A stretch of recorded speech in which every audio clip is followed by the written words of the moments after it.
Mesdames et messieurs, bonjour, bonsoir, je suis Patrick François et bienvenue sur Haïti Culture et Perspective. En 2010 et en 2021, Haïti fut touché par deux séismes d'une violence inouïe. Mais ce n'était pas la première fois que la République d'Haïti était touchée par un séisme. Nous connaissons l'historique sismique de la région et d'Haïti en particulier. En effet, en 1751, Haïti et notamment Port-au-Prince avait été dévasté par un tremblement de terre. Mais c'est surtout le tremblement de terre dit de la Pentecôte, le 3 juin 1770, qui a failli changer le destin historique d'Haïti. On en parle?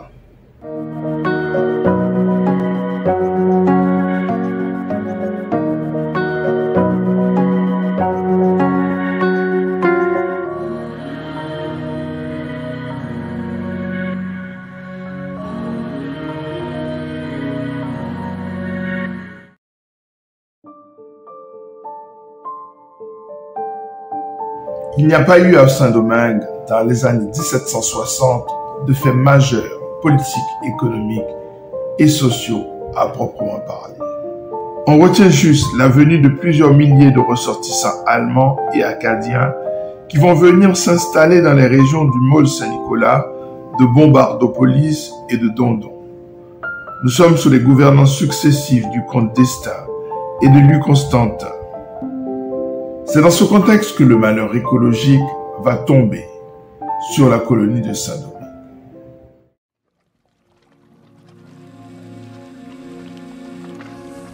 Tout commence le jour de la Pentecôte, le dimanche 3 juin 1770. En effet, le dimanche 3 juin 1770, de violentes secousses commencent à 7h15 du soir dans les villes du sud et de l'ouest, et particulièrement à Port-au-Prince.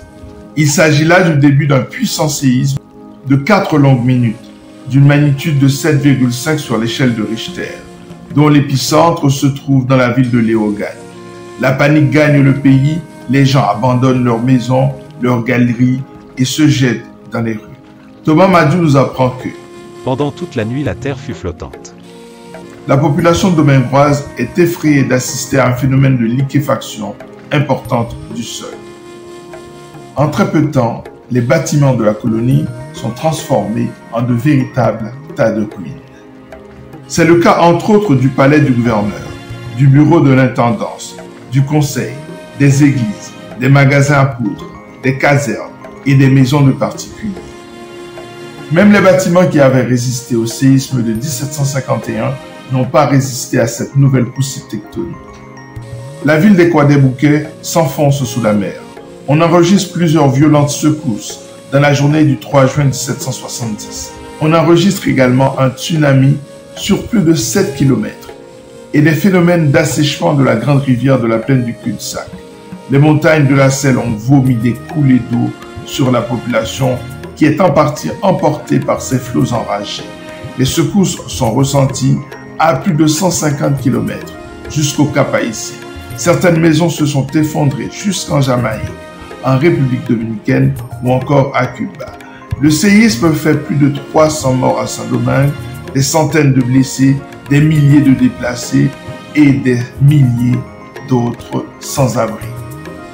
Pendant plus de 15 jours, on enregistre plus d'une centaine de secousses par jour, plus ou moins fortes sur tout le territoire. Les tentes se multiplient dans l'ouest du pays. Thomas Madou rapporte que les habitants du Port-au-Prince vécurent plusieurs mois sous des tentes. Mais surtout, le séisme du 3 juin 1770 a failli provoquer ce que je pourrais appeler une rupture historique majeure.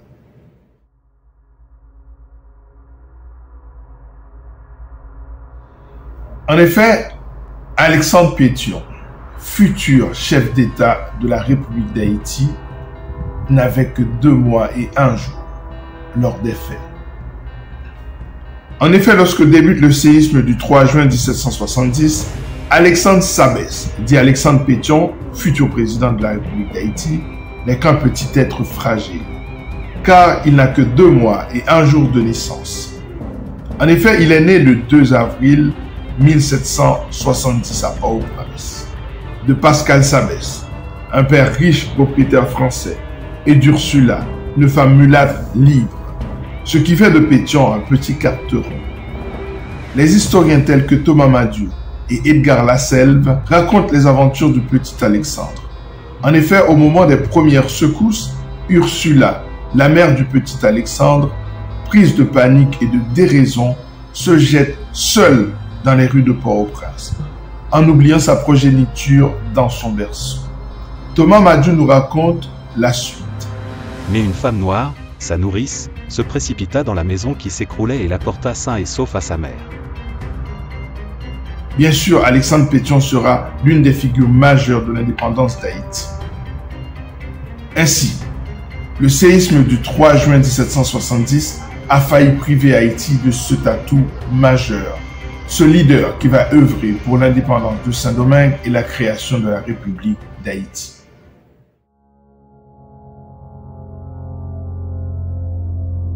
Face au déchaînement des éléments, l'autorité coloniale va prendre des mesures drastiques. En effet, le gouverneur général, le comte Pierre-Gédéon de Nolivos et l'intendant de police de justice des finances de la guerre et de la marine des îles françaises d'Amérique, Alexandre Jacques de Bongard, décide de durcir davantage les conditions de l'esclavage afin de faire reconstruire les usines, les sucreries, les fours, etc. Ce nouveau malheur s'est donc ajouté au drame collectif de ceux qui travaillent depuis des siècles pour rien dans la colonie de Saint-Domingue. Le séisme a donc renforcé l'esclavage.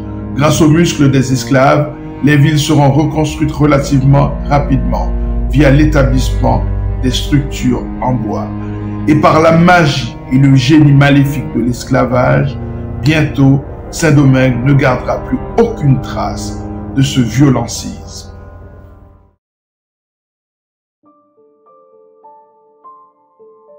Mais ce tremblement de terre aura plusieurs conséquences. D'abord, l'ébranlement politique de la colonie. D'ailleurs, l'Espagne profitera de ce moment d'instabilité pour pousser ses frontières vers l'ouest. Ensuite, il faut noter les retombées économiques, à savoir le ralentissement des activités économiques de la colonie. Puis, on assiste à Saint-Domingue à une grande solidarité afin de faire face aux difficultés. Ainsi, les habitants envoient des vivres à Port-au-Prince avec une grande générosité. Enfin, l'impression d'une fissure de la toute-puissance des Blancs dans la colonie. L'impression pour les acteurs en colère que nul n'est plus fort que les éléments.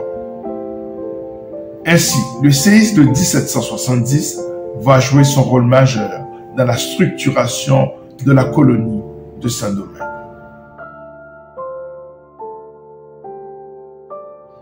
Abonnez-vous pour continuer à suivre la saga historique de la République d'Haïti. Prenez soin de vous. À très bientôt. Ciao.